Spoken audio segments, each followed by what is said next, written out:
Elhokar is an optical racist, and he's throwing Kaladin in jail, and he was going to have him executed. Executed for calling out Amaram.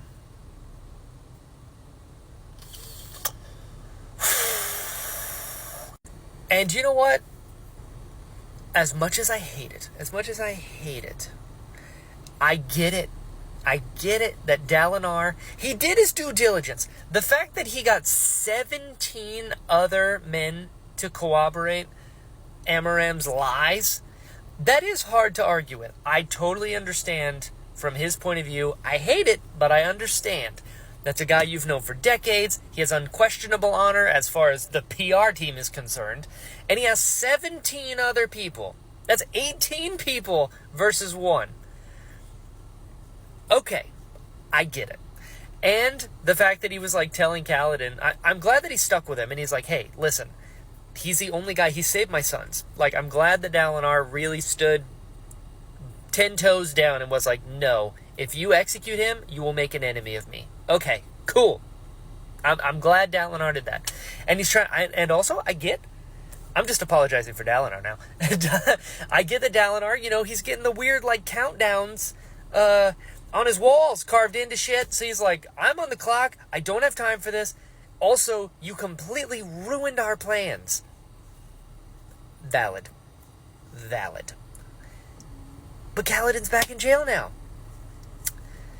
Damn it. I will say things that I forgot to mention because I was so hyped. Kaladin did a last clap. He did it in battle. That was awesome.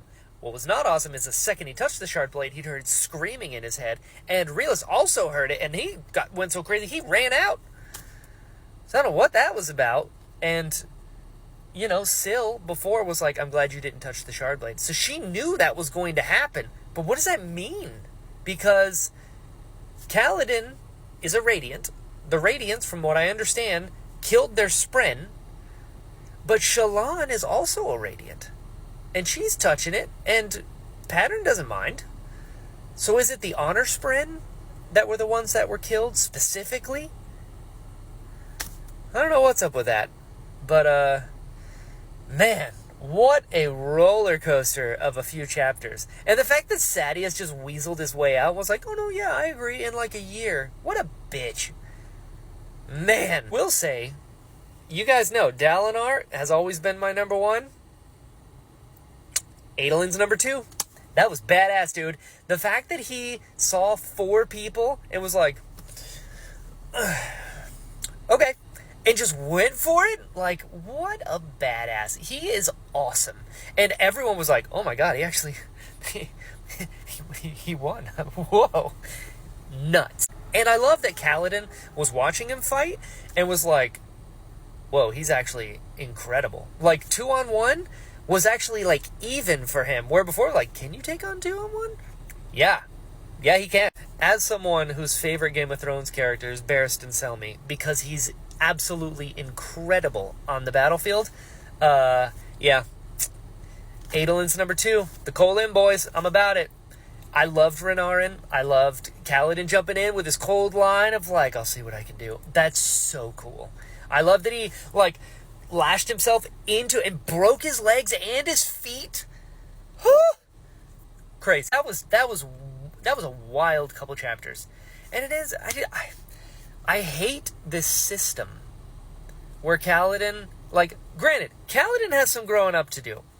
I'll be the first to say it. That dude needs to figure some shit out, because he knew they were trying to get Sadeas and he just could not wait.